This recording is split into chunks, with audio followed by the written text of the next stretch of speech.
শুধু ইতিহাস থেকে মনে করিয়ে দিতে চাই বাংলাদেশের ৭১-এর আজাদির লড়াইটা কিভাবে ভারত গ্রাস করেছিল এবং সেই নায়ক এবং খলনায়কগুলো কারা ছিল। আমরা সুস্পষ্টভাবে জানি যে আমাদের সীমান্তের ওপারে যারা আছে তারা কখনোই আমাদের বন্ধু না এবং বন্ধু ছিল না। কিন্তু যেটা আমরা জানি না সেটা হচ্ছে আমাদের সশস্ত্র বাহিনীর মধ্যে কারা ঘাপটি মেরে দিল্লির খলনায়ক অ্যাসেট হিসাবে কাজ করছে।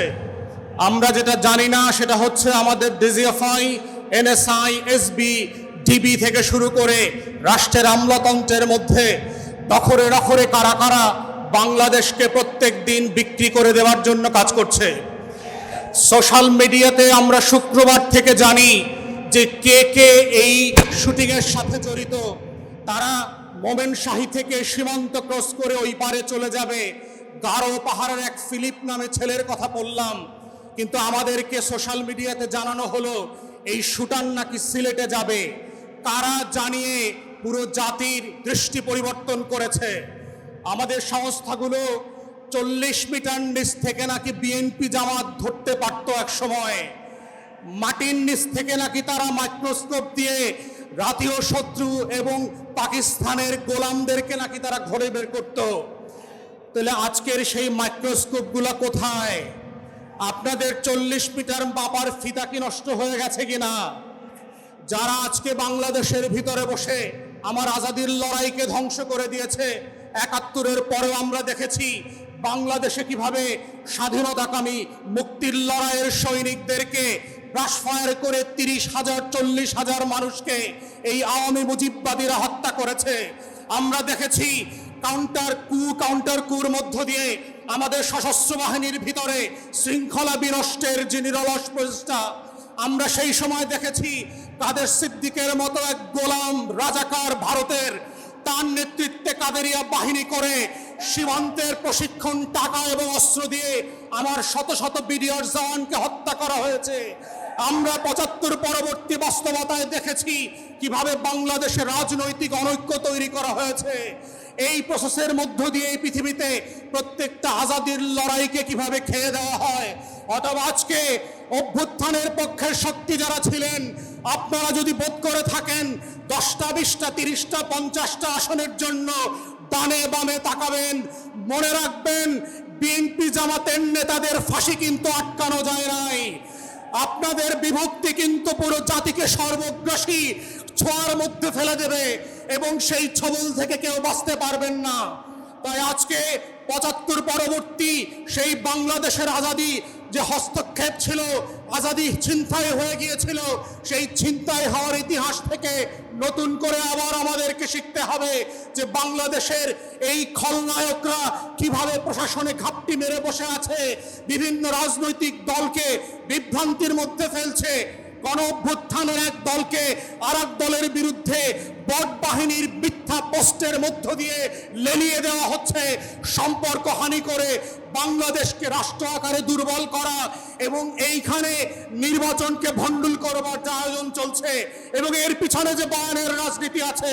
আমার ৫ দশকের বুদ্ধিবেশ্যারা, আমার সাংবাদিক আর শিক্ষকরা ফেসবুকে যারা বিভিন্ন সময় সুশীলতা দেখান, তারা যেভাবে বয়ানের রাজনীতি করছেন, দিল্লির আধিপত্যবাদকে সফট পাওয়ার আকারে আমার সামনে হাজির করছেন, এইটা হচ্ছে অশনি সংকেত। এবং গণ অভ্যুত্থানের তরুণদেরকে মাথায় রাখতে হবে যে এই অভ্যুত্থানটা কিভাবে আগেও আজাদির লড়াইটাকে নাই করে দেওয়া হয়েছিল, কোন কোন উপকরণ দিয়ে করা হয়েছিল, কোন কোন প্রতিষ্ঠানকে দিয়ে করা হয়েছিল, রাজনৈতিক দলগুলোর ভুল সিদ্ধান্তগুলোকে কিভাবে আবার মঞ্চস্থ করবার চেষ্টা করা হচ্ছে। এটা বোঝার মধ্যেই হচ্ছে জুলাইকে ধরে রাখার একমাত্র শব্দ। আজকের গণ অভ্যুত্থানের শক্তিগুলোকে মাথায় রাখতে হবে। শত্রু সাপেক্ষে আমার বয়ানের রাজনীতি যেমন মোকাবেলা করতে হবে, শত্রু সাপেক্ষে আজাদির লড়াইকেও হেফাজত করতে হবে।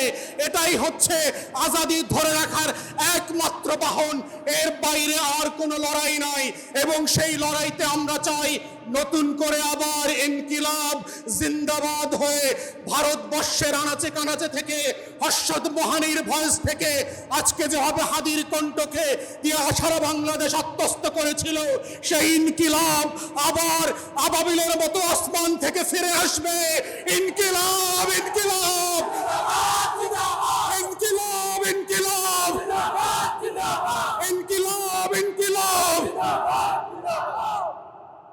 প্রিয় সংগ্রামী বন্ধুগণ, আজকের এই প্রোগ্রামে অনেকেই উপস্থিত এবং এই যে কালচারাল এলিট এবং ব্রাহ্মণ্যবাদী শিক্ষিত জনগোষ্ঠী, তারা যেই কালচার, যেই ভাষার যে বিবর্তন, ভাষার যে পরিবর্তন, যা কিছু সাধন করছেন, সেটা কেবলমাত্র একটা ধর্মভিত্তিক জাতিগোষ্ঠীকে সামনে রেখে। ওইখানে আপনি বাঙালি মুসলমানের পরিচয়, বাঙালি মুসলমানের কোনো কালচার, কোনো রুচি, কোনো অভ্যাস, কোনো দৃষ্টিভঙ্গি, এগুলা কিছু পাবেন না। সো ফলে বাঙালি মুসলমানের যে চাষাভুষা কৃষকরা এই জনপদে ছিলেন, তাদের অবস্থা কোন লেভেলে ছিল দেখেন। তারা রাজনৈতিকভাবে প্রথমে ক্ষমতা হারাইছে, অর্থনৈতিকভাবে তাদেরকে পঙ্গু খোড়া করে দেওয়া হয়েছে, এলিট জায়গা থেকে তাদেরকে একদম নিচু স্তরের মানুষে রূপান্তরিত করা হয়েছে, এবং তারপরে তাদের যে নিজস্ব ভাষা সংস্কৃতি, নিজস্ব যে আত্মপরিচয়, নিজস্ব যে স্বকীয় মন মানসিকতা চেতনা, এইটাকে ধ্বংস করে দেওয়ার জন্য একটা তাদেরই ভাষা ভিত্তিক একটা রেনেসা তৈরি করা হয়, যেটা আদতে ছিল একটা বেঙ্গল রেনেসা। সো ফলে এই বাঙালি মুসলমান এই 200 বছরের উপনিবেশনের মধ্য দিয়ে নিজেদেরকে সম্পূর্ণরূপে অ্যালিয়েনেটেড ফিল করে। তারা এই যে শিক্ষিত মধ্যবিত্ত যে সমাজ নতুনভাবে তৈরি হয়, এই সমাজের সাথে নিজেকে কানেক্ট করতে পারে না, এই সমাজের ভাষার সাথে নিজেকে কানেক্ট করতে পারে না, এই সমাজের রুচির সাথে নিজেকে কানেক্ট করতে পারে না। সো ফলে তারা কাইন্ড অফ একটা ওই যে প্রচণ্ড রেসিস্ট একটা সোসাইটিতে নিজেদেরকে স্লেভ মনে করা, নিজেদেরকে অত্যন্ত নিচু শ্রেণীর মানুষ মনে করার একটা জায়গাতে পৌঁছে যায়। সো এই 200 বছরের আমাদের যে স্বাধীনতার সংগ্রাম, যে লড়াই, সেই লড়াইটা অবশেষে একটা পরিণতি পায় 1947 সালে। আমি দীর্ঘ লম্বা ইয়েতে গেলাম না, আমি জাস্ট চিন্তার খোরাক দেওয়ার জন্য পয়েন্টগুলো উল্লেখ করতেছি। যে এই যে উগ্র হিন্দু জাতীয়তাবাদ তৈরি হয়, এইটার প্রতিক্রিয়ায় মুসলমানরা তাদের আত্মরক্ষার্থে গোটা ভারতবর্ষে আরেকটা রাজনৈতিক আন্দোলন শুরু করে, এবং সেটার মধ্য দিয়ে দ্বিজাতি তত্ত্ব আসে। দ্বিজাতি তত্ত্বের মধ্য দিয়ে আমরা ধর্মের ভিত্তিতে 2টা রাষ্ট্র পাই, একটা হচ্ছে পাকিস্তান আর একটা হচ্ছে ইন্ডিয়া। এগুলো হচ্ছে ফ্যাক্ট। সো হিন্দু জাতীয়তাবাদের বিপরীতে এইখানে আরেকটা যে আদর্শ তৈরি হয়, সেটা হচ্ছে মুসলিম জাতীয়তাবাদ। এবং পাকিস্তান ছিল আসলে একটা আইডিয়া। এবং 1940 সালের লাহোর প্রস্তাবে শেরেবাংলা একে ফজলুল হকের যে প্রস্তাবনা ছিল, সেই প্রস্তাবনায় শুরুতে কিন্তু মুসলিম জনগোষ্ঠীর সংখ্যাধিক্যের ভিত্তিতে একাধিক রাষ্ট্রের কথা বলা হয়েছিল ওখানে। সো এইটা মূলত ছিলই এই বাংলাদেশ বা হচ্ছে বাংলার যে জনপদ, পশ্চিমবঙ্গ বা পশ্চিম বাংলা, সংস্কৃত পরিভাষায় বঙ্গ আসে, সো তারা পশ্চিমবঙ্গ নাম দিছে আর কি, আমরা বাংলা বলি। সো এই ভাষার রাজনীতিটা খেয়াল করবেন। এবং ভাষার রাজনীতি দিয়ে, ভাষার মারপ্যাচ দিয়ে এতদিন যাবত সত্যকে মিথ্যা, মিথ্যাকে সত্য বানানো হয়েছে, এবং এটার মধ্য দিয়ে একটা ফ্যাসিবাদী আদর্শ তৈরি করা হয়েছে আর কি। সো এই যে গোটা বাংলায় মুসলিম জনগোষ্ঠী ছিল 70%।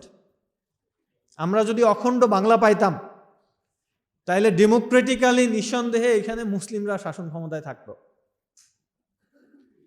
সো আলটিমেটলি হিন্দুরা যেহেতু তখন মধ্যবিত্তের, শিক্ষিত মধ্যবিত্তের জায়গা থেকে নেতৃস্থানীয় পর্যায়ে ছিল, তাদের রাজনৈতিক আন্দোলন মুসলমানদের চেয়ে আরও আগে থেকে শুরু হয়েছিল, এবং তাদের রাজনীতির মধ্যে এক ধরনের, দেখেন কংগ্রেসের সেকুলারিজমের মধ্যেও এক ধরনের হিন্দু জাতীয়তাবাদ কাজ করে।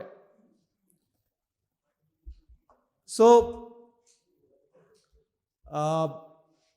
ওই সময়টাতে মুসলিমরা, যে মুসলিম শিক্ষিত নেতৃবৃন্দ যারা ছিলেন, তারা তাদের অস্তিত্ব রক্ষার্থে তাদের ধর্মে, নিজস্ব ধর্মের ভিত্তিতে আরেকটা রাষ্ট্র ক্লেম করলেন। এখানে একাধিক রাষ্ট্রের কথা ছিল, এবং পরবর্তীতে আপনার 47 সালে যখন একাধিক রাষ্ট্রের জায়গায় আমরা আসলে একটা রাষ্ট্রেই উপনীত হই, আলটিমেটলি বোঝা যাচ্ছিল যে এই রাষ্ট্রটা আসলে এই যে বিশাল দূরত্ব এবং মাঝখানে একটা দীর্ঘ শত্রুতাপূর্ণ অবস্থার মধ্য দিয়ে যাওয়া একটা শত্রু ভাবাপন্ন জাতীয়তাবাদ ভিত্তিক আরেকটা রাষ্ট্র তৈরি হয়েছে মাঝখানে, এবং সেই রাষ্ট্রটা আবার এই মানে পূর্ব বাংলাকে 3 দিক দিয়ে ঘিরে রাখছে।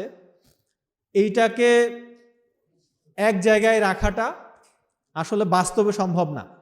আবুল মনসুর আহমেদ এই কারণে 71-এর পরে করছিলেন যে আসলে বাংলাদেশ রাষ্ট্র হওয়ার মাধ্যমে আমরা আমাদের 40 সালের যে প্রকৃত লাহোর প্রস্তাব, সেই পুরাতন প্রস্তাবে ফিরে গেছি আর কি। যাই হোক,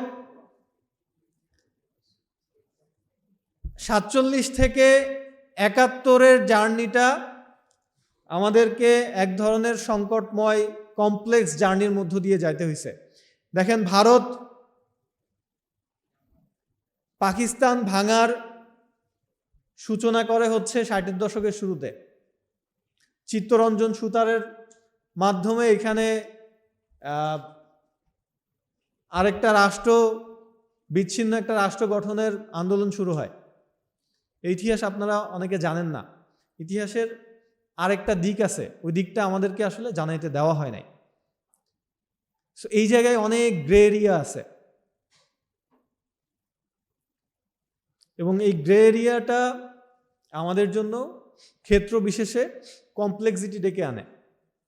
সো আলটিমেটলি আমরা 1971 সালে এই 47 থেকে 71 পর্যন্ত নানান ধরনের ঘটনা, উত্থান পতন, এবং এটার মধ্য দিয়ে একটা লড়াইয়ের মাধ্যমে, রক্তক্ষয়ী লড়াইয়ের মাধ্যমে আমরা নতুন বাংলাদেশ রাষ্ট্রটা আমরা পাইছি। এবং এই বাংলাদেশ রাষ্ট্র পাওয়ার জন্য আমাদেরকে প্রচণ্ড আত্মত্যাগের শিকার হইতে হয়েছে। এবং তৎকালীন সময়ে পাকিস্তানি যেই